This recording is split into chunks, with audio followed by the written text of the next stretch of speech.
I was pale white, my breathing was shallow. She had a friend that said, "You need to call 911." So I woke up and there's a police officer in the corner with my meth pipe in one hand. And he's like, "Is this what you're doing?" And I'm like, I don't even know what's going on. Like, I'm just coming to and super out of it. And then my mom's like, "You need to go with them." I was like, I'm not, because if I go with them, they're taking me straight to jail. And so I said, "No." She goes, "Then you need to get your stuff and you need to get out of my house." Growing up, I just felt like I never fit in. It was really hard. I was seeking out attention in all the wrong places. I eventually had what I thought was a best friend move next door. He was an old man, and he molested me.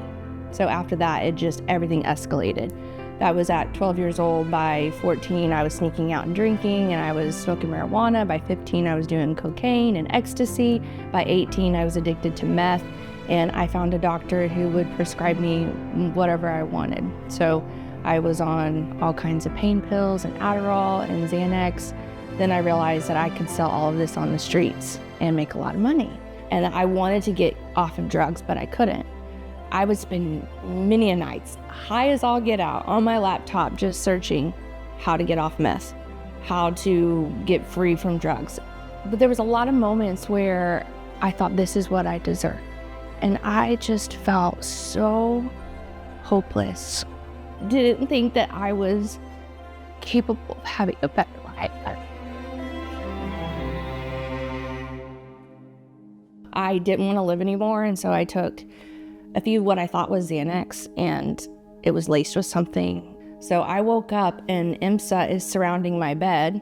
Then my mom's like, "You need to go with them to get help." And so that's when I was like, "Okay, Mom, what do we need to do for me to move back in?" And she was like, "Now we need to get you help." During the 21 days that I was trying to completely get off drugs, my mom had some friends. They knew about Mercy Multiplied, and so they shared the resource, and they came over and they prayed over me. And I remember when I walked in, I felt peace. I didn't know that's what that was, though. The girls were so kind. I had never been met with that level of kindness from peers. And they were just like, "Hey, Rachel, like, we're so glad you're here." Then we get to my bed, and my bed had a whole poster, and it's got all their signatures and little love notes from them that all the residents are just saying, like, "We're excited you're here. We love you already." And it was the first time I think I ever really felt like I feel safe. I feel like people love me. While I was at Mercy, I learned how to have a relationship with God, how to read my Bible, how to journal His voice, how to have that communication with Him and understanding of how He speaks versus how the world speaks. When we were at Mercy, I had a friend there. She played the guitar and wrote music, and so we decided we were going to write a couple songs. Some of the lyrics says, "We thank you for mercy. We thank you for grace. We thank you for this life that you have replaced." And it goes in and it talks about, out of the ashes we will rise. Out of the darkness we'll shine. No more believing the enemy's lies. Death was conquered, victory has won. Now I can see beauty for ashes.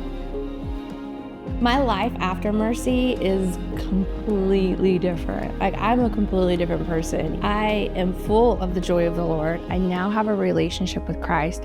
I know who I am, I know whose I am, and I know who I'm called to be. I travel and I speak and I share my story and I share God's goodness. And I've got a coaching business where I help women find freedom from life-controlling issues, and working on becoming licensed as a therapist. Just graduated with my master's, which I never thought I could do, but I did. And I do prison ministry. Before Mercy, I was a hopeless addict. I felt like I was helpless to be anything other than an addict. And now, after Mercy, I am a transformed life, and I walk in complete and total freedom.